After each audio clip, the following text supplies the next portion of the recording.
Oi, tudo bem? Sou Luciano da Fonseca, aqui do canal Em Busca. Desejo a você muita força e muita alegria.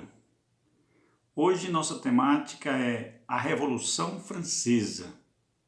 Nós temos como objetivo entender o processo de mudança que a Revolução Liberal Burguesa na França provocou na questão política em todo o mundo. Conforme o historiador Eric Hobsbawm, em sua obra A Era das Revoluções, o conceito de Revolução Francesa pode ser definido como um conjunto de transformações de grandes dimensões políticas, econômicas, sociais e culturais sob a liderança da burguesia, que se espalhou por toda a França a partir de 1789. Teve como ideologia o ideal do iluminismo, que se tornou o pensar da burguesia, e foi motivada pela situação de crise geral que vivia a França no final do século XVIII. A Revolução Francesa teve como lema a liberdade, a igualdade e a fraternidade, que causaram profundas marcas, alterações e elevou a burguesia ao trono político. François Furet aponta as causas da Revolução Francesa. Assim, podemos mencionar 4 das principais. Primeiro, o pensamento iluminista, que trouxe o lema liberdade, igualdade e fraternidade. Segundo, a influência da Revolução Americana, tanto na economia como no imaginário da França. Terceiro, a desigualdade entre os grupos sociais na França do antigo regime. Ou seja, os dois grupos, a nobreza e o clero, não pagavam impostos e os camponeses, mais a burguesia, davam sustentação à sociedade. Por outro lado, existia uma crise econômica profunda que vinha causando muita fome e, consequentemente, mortes em toda a França. Segundo Tocqueville, a importância do iluminismo para a Revolução Francesa de 1789 reflete no modo de pensar da burguesia. Não havia mais espaço para monarcas centralizadores e absolutos e nem para a crença religiosa como fonte para justificar estruturas de poder e da vida social. Michel Volvelli, outro historiador que estuda a Revolução Francesa, vai dizer que a Revolução Francesa teve uns elementos que marcou o antes da Revolução. Por exemplo, as tentativas conservadoras de Luís XVI de resolver a questão econômica, financeira e a miséria da França com o processo de tributação da nobreza e do clero. Foi totalmente foi derrotado no Congresso e depois disso Luís XVI vai convocar os Estados Gerais para discutir essas questões. Os Estados Gerais não eram convocados desde 1642, se eu não me engano, 200 anos antes. E tudo isso vai levar a um imbróglio político que levou o terceiro Estado a convocar a Assembleia Nacional Constituinte. Como reflexo do terceiro Estado, o Estado que era marcado pelas mudanças, pela própria burguesia, o rei vai convocar o exército para acalmar a questão política.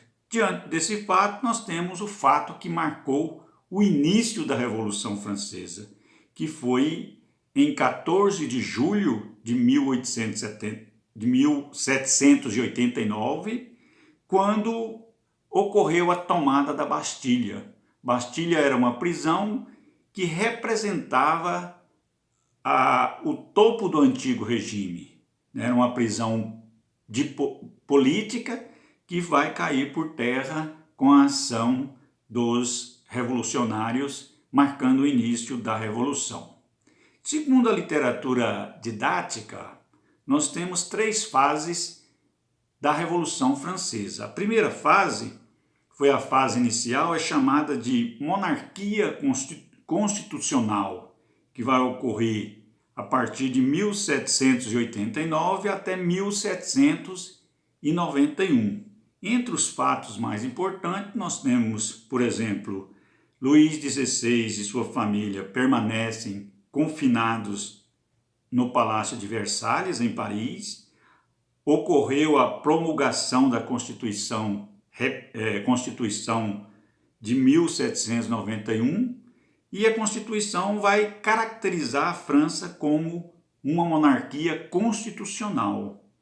Além disso, alguns documentos vão ser publicados, como, por exemplo, a abolição dos direitos feudais, ou seja, os direitos feudais do antigo regime serão colocados de lado.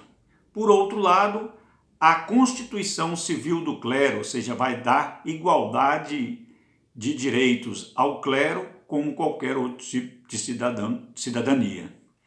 Também foi anunciada a Declaração dos Direitos do Homem e do Cidadão, além do voto censitário e outros elementos que marcam o início da Revolução Francesa. No contexto da primeira para a segunda fase, nós temos a prisão da família real sob acusação de traição. Luís XVI tenta fugir para a Áustria e são presos. Inicia, assim, a segunda fase, a chamada Convenção Nacional, período que vai de 1792 a 1794, também conhecido como o período do terror. Nesse momento, nós temos a Revolução dividida em 3 grupos bastante definidos. Primeiro, os jacobinos, a baixa burguesia, a burguesia radical, que é muito forte e passa a controlar esse momento. Segundo, os gerondinos, que é uma alta burguesia, conciliadora, conservadora, que tenta organizar o processo de uma maneira bem conservadora. E por último, nós temos os chamados sans-culottes, ou pântano, que é conhecido como uma espécie de centrão, estão sempre ligados ao poder. Nesse período chamado terror, houve, por exemplo, a imposição do sufrágio universal masculino, ou seja, todo homem pode votar. O rei e sua família foram mortos na guilhotina, é acusado de traição. Os jacobinos criaram o Comitê de Salvação Pública, uma instituição em que eles tomavam as decisões mais importantes da França. O período do terror foi liderado por Robespierre, que perseguiu a oposição com a chamada Lei do Suspeita. Todo mundo que era opositor era suspeito. Nesse período é chamado de terror porque, em menos de 14 meses, estima-se que cerca de 17 mil pessoas tenham sido mortas nesse contexto. O terceiro e último período, a última fase da Revolução Francesa, é o chamado Diretório, que vai de 1795 a 1799. É o período conhecido como a reação conservadora. Os gerondinos derrubam os jacobinos do poder com a chamada ação ou reação termidoriana. As medidas mais radicais tomadas foram acalmadas, ou seja, os jacobinos tinham tomado umas medidas radicais, elas serão revogadas, inclusive o retorno do voto censitário. Os líderes jacobinos, Robespierre e Danton, serão mortos. Nesse momento, os girondinos vão usar frequentemente a força do exército para acalmar as inúmeras tentativas de golpe causada pelos jacobinos. Em 1799, os jacobinos tentam uma tomada do poder, mas serão golpeados com o chamado golpe do 18 Brumário do ano 8º. Quem dá esse golpe é Napoleão Bonaparte, que torna-se o cônsul da França e, consequentemente, a burguesia vai encontrar em Napoleão um apoio, principalmente na questão econômica. A burguesia girondina vai achar ou vai conceber Napoleão Bonaparte como um aliado econômico. E nesse momento termina a Revolução Francesa. Quais as consequências que nós podemos apontar vindas da Revolução Francesa? São várias, vamos apontar algumas aqui. Por exemplo, o fim dos privilégios da nobreza e do clero, ou seja, o fim dos direitos feudais. Segundo, a queda do absolutismo em toda a Europa e um processo de substituição da república. A monarquia é substituída pela república. 3. Inspirou movimentos de independência na América Latina, sobretudo das nações latino-americanas que foram colonizadas por Espanha. Popularizou, como nós já dissemos, a forma de governo republicana, baseada em 3 poderes. Garantiu a aplicação dos ideais liberais e iluministas de liberdade individual do lema "Todos os homens são iguais perante a lei".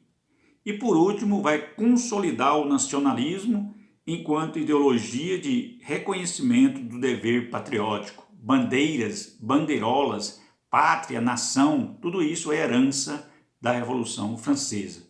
Vamos que vamos e até o próximo. Dê um joinha e tchau!